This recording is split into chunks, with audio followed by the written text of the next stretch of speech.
127 దేశాలు సాధించుండు. అన్ని దేవతల్ని మొక్కండి, అందరినీ మొక్కండి అనుకుంటా పోయి వీళ్ళు ఆగమైపోయింది. ఇప్పుడు చెప్పండి, ఓ రాముని తీసుకుందామా వద్దా? తీసుకోవాలి. వెంటనే పక్కన తయారవుతుంది, ఓం నమ శివాయ మనం మొదలవుతుంది. ఆయన ఓవర్ ఈయన ఓం అమ్మవారు ఆయన అంటాడు, ఆయన గణపతి అంటాడు. అనాలి.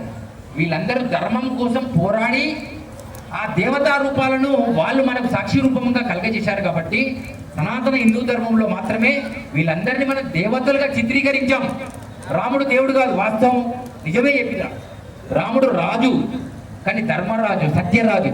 కష్టకానకలను అందరి ముందు పాటించి బాధపడి చివరికి ఎవడు వినడని ఆయన కూడా పాపం ఏం చేశాడు, సరయూ నదిలో సమాప్తమైపోయాడు.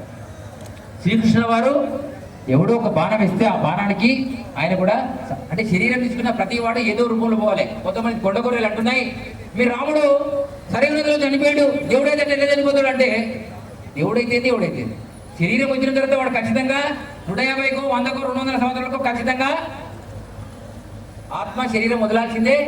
500 సంవత్సరాలు మళ్ళీ రావాల్సిందే. అందుకే శ్రీకృష్ణుడు అన్నాడు, ధర్మము నశిస్తున్నప్పుడు ఎవడో నాలాంటి ఎవడో ఒకటి పంపిస్తా అన్నాడు. వాడు నేనే అనుకోండి, కాపాడుకుంటాడు. లేదా నువ్వే అనుకోండి. మీరంతా ధర్మం రక్షించడం, మీరు కూడా దేవుడే.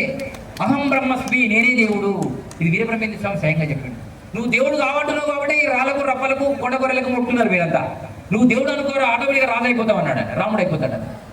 సో ఇదొక ప్రమాదంలో నివారణ చేయండి. నేను ఏమంటున్నానంటే, మనకు అడ్డం పంచాయతీ పొడుగు పంచాయతీలు ఈ మధ్య చాలా తగ్గినాయి, మళ్ళీ ఈ మధ్య పెరిగినట్టు కనబడుతున్నాయి.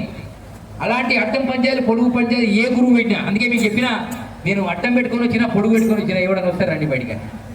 ఏం పెట్టుకొచ్చినా అడ్డము పొడుగు 2 ఇలా రౌండ్ కూడా ఉన్నది మధ్యలో అమ్మవారిది, 3 పెట్టుకొని వచ్చినా. అందుకే నేను గట్టి చెప్తున్నా మీకు, నేను విష్ణువే దేవుడు, వాణి తప్ప ఎవరిని మొక్కకూడదు అని కొండగొర్రెను కాదు.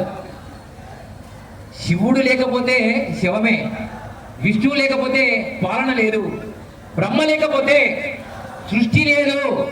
కానీ మన హిందువులే పురాణాలలో బ్రహ్మ రూపం బ్రహ్మకుళ్ళు ఉండవు, కానీ బాల బ్రహ్మేశ్వర ఆలయము మీ యొక్క ఎక్కడుంది? జోగులాంబ దేవాలయంలో బాలబ్రహ్మేశ్వర దేవాలయం ఉంది. చెప్పండి కొట్టండి. కేవలం మీ జోగులాంబ దేవాలయం తెలంగాణలో బాలబ్రహ్మేశ్వర దేవాలయం ఉంది. దాని పక్కనే మసీదు కబ్జా, గుడి కబ్జా కాబట్టింది. కాబట్టి అర్థం చేసుకోండి, ఇవన్నిటినీ అతి త్వరలో ఈ రాష్ట్రం, అంటే ఈ యొక్క తెలంగాణ అనేటువంటి రాష్ట్రం, ఇది మహారాష్ట్రలో గెలిచినట్టు, నిన్న ఢిల్లీలో గెలిచినట్టు ప్రభుత్వం కనుక వచ్చినట్టయితే ఈ పేర్లన్నీ మారిపోయి ఆటోమేటిక్గా ఈ పేర్లకు అన్ని ప్రత్యేకమైనటువంటి కార్యక్రమాన్ని తీసుకురావడం అనేది జరుగుతుందని ఈ సందర్భంగా నేను తెలియజేస్తున్నాను. ఇకపోతే అవేం చూడకండి, వాళ్ళంతా మనోళ్ళే, ఏం టెన్షన్ లేదు. శివాజీ మహారాజ్ గురించి ఇప్పుడు చెప్తున్నారే, ఛత్రపతి శివాజీ మహారాజ్ గురించి అందరూ ఒకసారి సెల్ ఫోన్ తీయండి. సెల్ ఫోన్ తీయండి జర ప్లీజ్. మీరు కూడా సెల్ ఫోన్ లెటర్ ప్యాడ్ తీయండి, నంబర్ కొట్టాలి ఒకటి.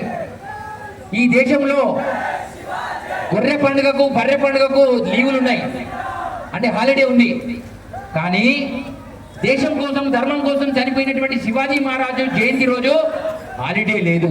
చెప్పండి కొట్టండి. హాలిడే కావాలా వద్దా? రాష్ట్రం కాదు, నేషనల్ హాలిడే కావాలి అని ఒక సంకల్పం తీసుకున్నాం.